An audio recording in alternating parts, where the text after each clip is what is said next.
The Italian mob thought they could control Joe Louis, thought they could trap the brown bomber with fine print and fake promises, thought a simple contract would make the world champion their property. They thought wrong, because when Bumpy Johnson walked into that office on August 14, 1940, he wasn't carrying a contract, he was carrying his razor. And what he did to those three mobsters made them tear up the paperwork and flee Harlem forever. August 14, 1940, Harlem, New York. Joe Louis was 26 years old and the most famous black man in America, the heavyweight champion of the world, the Brown Bomber, the man who'd knocked out Max Schmeling in front of 70,000 people and proved to the world that black excellence couldn't be denied. In the ring, Joe Louis was invincible. Outside the ring, he was a target. Because Joe had a problem that a lot of successful black men had in 1940. He was making money, but he didn't know how to keep it. Boxing purses came in fast, $100,000 for a title defense, but left faster. Taxes, family, hangers-on, bad advice. Joe was getting rich and going broke at the same time, and the Italian mob saw an opportunity. On this August afternoon, Joe was sitting in a small office on 125th Street. Not a gym, not a training facility, just a cramped room with peeling paint and a single desk. Across from him sat three men in expensive suits. Vincent Gallo, mid-50s, slick hair, the kind of smile that made promises it never intended to keep. Frank the Fixer Marino, thick-necked, quiet, the muscle pretending to be a businessman. And Anthony DiNapoli, younger, nervous energy, the one who did the actual paperwork. They weren't boxing promoters, they were investment advisors. On the desk between them sat a contract, 15 pages, small print, and a proposal that made Joe's eyes light up. The Cotton Club investment opportunity. "Joe," Gallo said, his voice smooth as honey, "you're making great money now, but what happens when you retire, when the punches stop coming? You need to think about your future." He slid a brochure across the desk. Glossy photos of the Cotton Club, Harlem's most famous nightclub, elegant, expensive, profitable.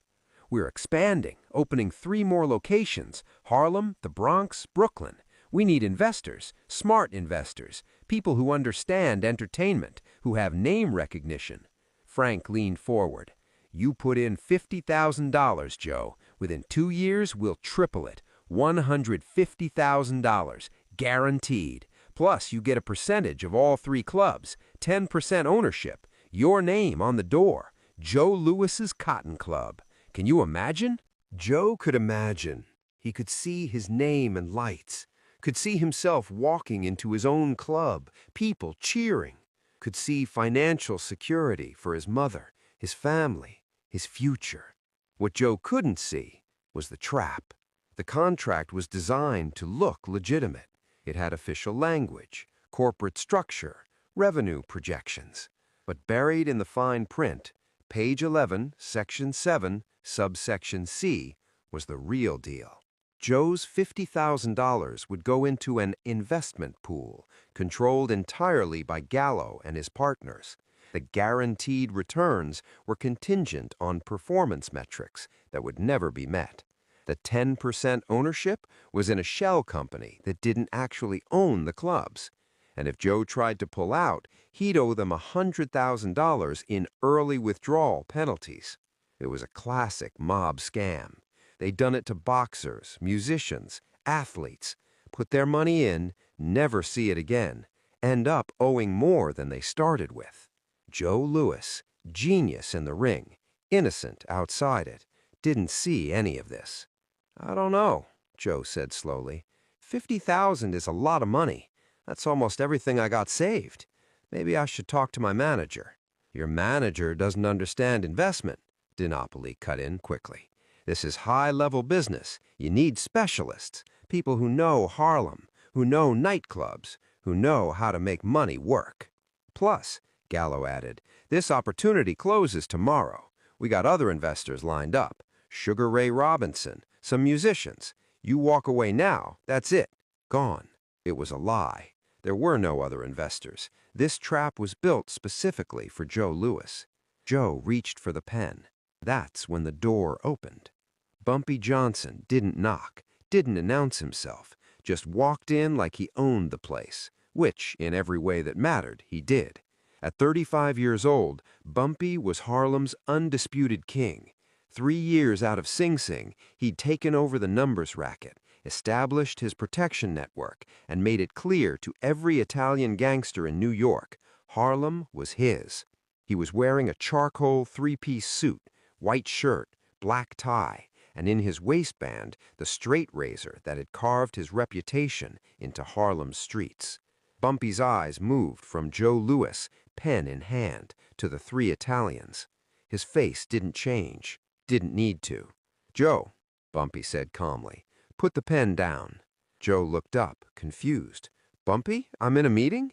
"I know what you're in. Put the pen down." Joe set the pen on the desk. Gallo forced a smile. "Mr. Johnson, this is a private business meeting. We're discussing—" "I know what you're discussing. You're discussing how to steal $50,000 from Joe Louis while making him think it's an investment." He walked to the desk, picked up the contract, and began flipping through it, not reading every word. He didn't need to. He'd seen this scam before. Different names, same trap. Bumpy tossed the contract back on the desk. "The Cotton Club investment opportunity." He looked at Gallo. "That's creative, I'll give you that. Make a man feel like he's buying into something prestigious, something that'll have his name on it." He turned to Joe. "Joe, let me ask you something. You ever been inside the Cotton Club?" Joe shook his head. "No, they don't—" He stopped, realized what he was about to say. "They don't let black people in," Bumpy finished. "Not as customers, only as performers. And you're telling me these 3 want to make you a partner in a club that won't even let you through the front door?" Joe's face changed. The excitement drained away. Gallo tried to recover. "That's the old Cotton Club. The new locations will be integrated." "Bullshit." Bumpy's voice cut like his razor. "There is no expansion. There are no new locations. There's just a fake investment scheme designed to rob Joe Louis blind." He picked up the contract again, flipped to page 11. "Section 7, subsection C. Investment pool subject to partner discretion. Translation, we take your money and do whatever we want with it. Performance-based returns. Translation, you'll never see a dime. Early withdrawal penalty. Translation, if you try to get your money back, you'll owe us double." Bumpy looked at the 3 men. "This isn't an investment, it's a trap. And you 3 walked into Harlem thinking Joe Louis was stupid enough to fall for it." Frank Marino's jaw tightened. "Look, Johnson, we're legitimate businessmen. We're offering a real opportunity." Bumpy pulled out his razor. Not fast, not threatening, just slow, deliberate. He placed it on the desk, still sheathed, right next to the glossy Cotton Club brochure. The room went silent. "Let me tell you what's legitimate," Bumpy said quietly. "Joe Louis is Harlem's champion. 2 years ago, he knocked out Hitler's favorite fighter and made every black person in America stand taller. He's not just a boxer, he's a symbol." He looked each man in the eyes. "And you 3 walked in here thinking you could turn him into your victim." Dina Poli tried to speak. We're just offering business." "You're offering theft with paperwork." Bumpy pulled the razor from its sheath. The blade caught the light. "Here's my counteroffer. You tear up that contract right now, in front of me, then you walk out of Harlem and never approach Joe Louis again. Not with investments, not with opportunities, not even to say hello." Gallo's composure cracked. "We can't just... We have connections. We work with people." "I don't care who you work with. In Harlem, I am the connection, and Joe Louis is under my protection." He held up the razor. "You know what this is for? It's not for cutting paper. It's for cutting people who forget where they are. People who think they can walk into my neighborhood and rob my people." His voice dropped to a whisper. "So here's what happens next. Either you tear up that contract, or I use this razor to carve thief on your foreheads.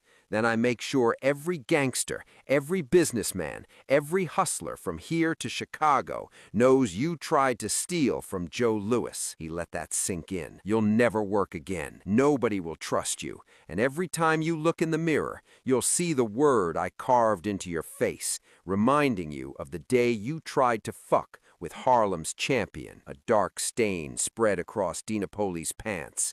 Frank's hands were shaking. Gallo had gone pale. "We'll tear it up," Gallo stammered. "We'll tear it up right now." Smart choice. Bumpy watched as Gallo picked up the contract with trembling hands and began writing, page by page, 15 pages reduced to confetti. When it was done, Bumpy turned to Joe. "Joe, these gentlemen are leaving. You're coming with me." Outside on 125th Street, Joe Louis finally found his voice. "Bumpy, how did you know? How did you even know I was there?" "Word travels in Harlem," Bumpy said. "Someone saw you going into that office with 3 Italians in suits. That got back to me in about 10 minutes. They walked down the street, Bumpy's presence causing people to nod respectfully, to step aside. "I almost signed it," Joe said quietly. "I thought it was real. I thought I was being smart, investing in my future." Bumpy stopped walking. "Joe, you're the best fighter in the world, but the world outside the ring is more dangerous than anything you face inside it. There are more men trying to rob you with contracts than there are trying to knock you out with punches." He put his hand on Joe's shoulder. "You want to invest? Fine, but you get your own lawyer, not theirs. Someone who works for you, who reads every word, who tells you the truth. You don't sign anything unless you understand every sentence. And if something sounds too good to be true, it probably is," Joe finished. "Exactly." Bumpy started walking again. "And Joe, remember something. You're not just Joe Louis the boxer. You're Joe Louis the symbol. Every black kid in America looks at you and sees possibility. That means you have a responsibility to stay smart, stay free, stay in control." Joe nodded. "Why'd you help me, Bumpy? You didn't have to." "Yes, I did, because when you knocked out Schmeling, I felt it too. When you stand in that ring representing us, you're representing me, and I protect what's mine." Bumpy smiled slightly. "Besides, Joe, I'm a criminal. I break laws. I hurt people. I do things most men won't do. But you know what I don't do? I don't steal from my own. I don't trap heroes. I don't turn symbols into victims." He looked at Joe. "Those 3 Italians, they're worse than I'll ever be, because at least I'm honest about what I am." Vincent Gallo, Frank Marino, and Anthony DiNapoli left Harlem that afternoon and never returned. Word spread through New York's underworld. Joe Louis was untouchable. Bumpy Johnson had drawn a line. Joe Louis went on to defend his heavyweight title 25 times over the next decade. He made millions. And yes, he had financial troubles later in life. Bad investments, the IRS, the problems that plague many athletes. But he never fell for a scam again. Because Bumpy Johnson had taught him to read the fine print. Years later, in 1962, a reporter asked Joe, "You had a long career. A lot of people tried to take advantage of you. How'd you stay smart?" Joe smiled. "I had a friend who looked out for me when I didn't even know I needed looking out for." "Who was this friend?" "If you're from Harlem, you know his name. If you're not, it doesn't matter. What matters is he taught me that being strong in the ring isn't enough. You gotta be smart outside it, too." In 1981, Joe Louis died. At his funeral, a letter was found, written years earlier, meant to be opened after his death, to Bumpy Johnson. "You saved me from thieves in suits. You taught me that not every smile is friendly, and not every opportunity is real. You showed me that strength isn't just about hitting, it's about knowing when to walk away. I never properly thanked you, so I'm thanking you now. You weren't just the king of Harlem, you were my protector, and I owed you everything." Bumpy never saw that letter. He died in 1968.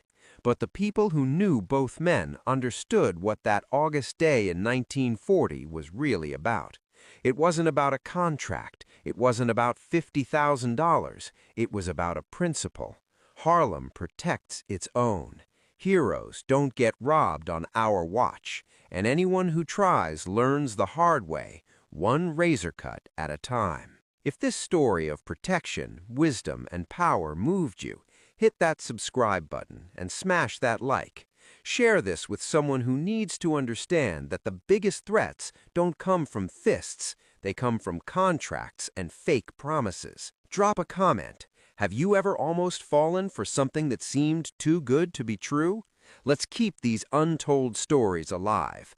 Bumpy Johnson protected Harlem's legends, and their stories deserve to be told.